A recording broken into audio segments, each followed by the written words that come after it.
Hello friends, it's Kristie Marcotte. Have you ever done a mass production when you're making cards? I used to do it all the time when I volunteered for a nonprofit organization, but that was many years ago.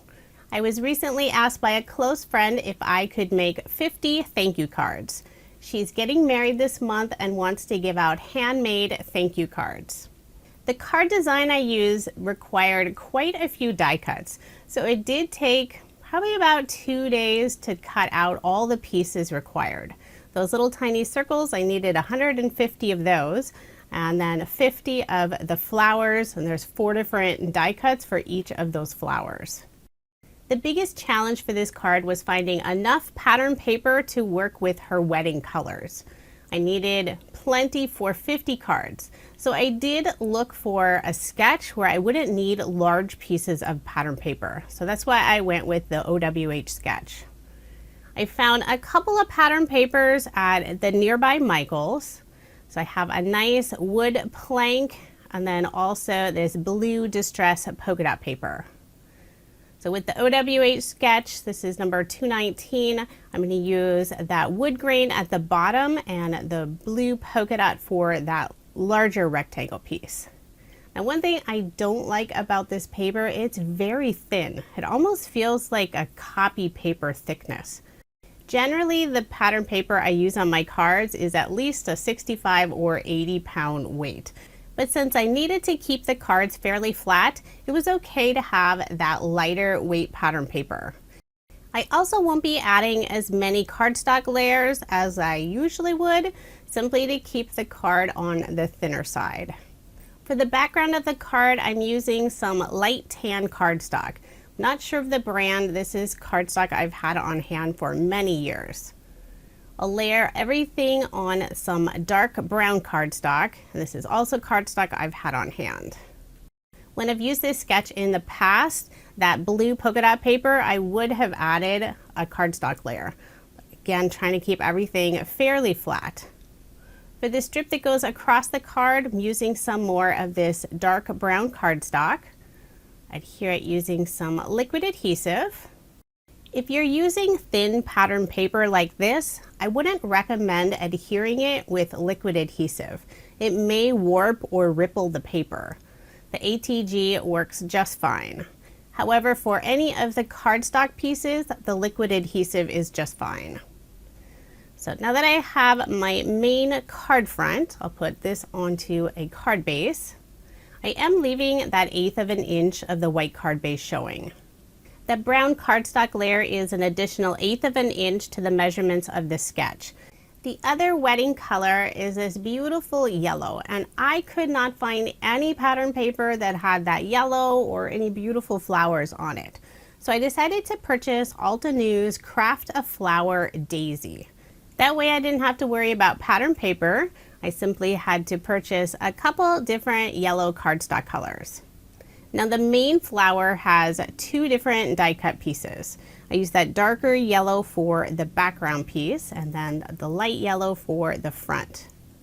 This is the first time I've used Altenew's Craft-a-flower, and these are so much fun. Super simple too. So I put liquid adhesive on the back and adhered the 2 together. Now for the inside of the flower, there's also 2 dies. I use 2 different shades of brown cardstock. I have more of a craft color for the background piece. So I'll adhere that first. Now the second die cuts out 2 different pieces, and one of them is really small. So I'll attach this larger piece first. Then I'll grab my embellishment wand to pick up this teeny tiny piece. Put a drop of glue on the flower first. I did make sure to flip over that die cut piece so it's not upside down, and then adhere it in place.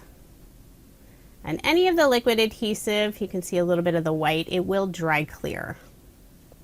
I decided not to add this on top of a circle die cut as indicated on the sketch. I think the flower has plenty of contrast. For this sentiment, I went very simple with just the word thanks, and I used a Doodlebug stamp set. Stamp that on some thin white cardstock. and I'll adhere it to the left of the flower.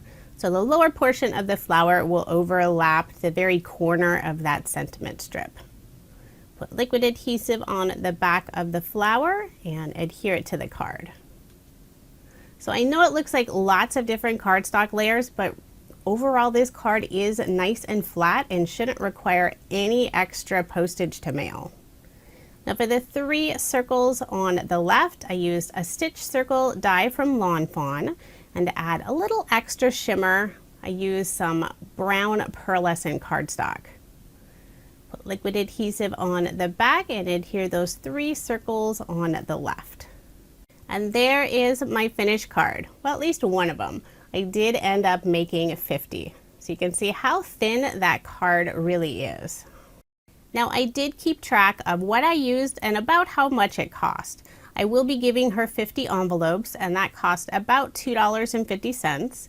There are 50 card bases. That'll be about $3. Envelopes and card bases I do purchase in bulk. Now cardstock, I used 8 sheets of 12 by 12 and 29 sheets of 8.5 by 11. It was about $13.50. For the specialty cardstock, I used 2 sheets. It's about $1.25. For pattern paper, they were all 12 by 12 size. I used 10 sheets, and that was $7.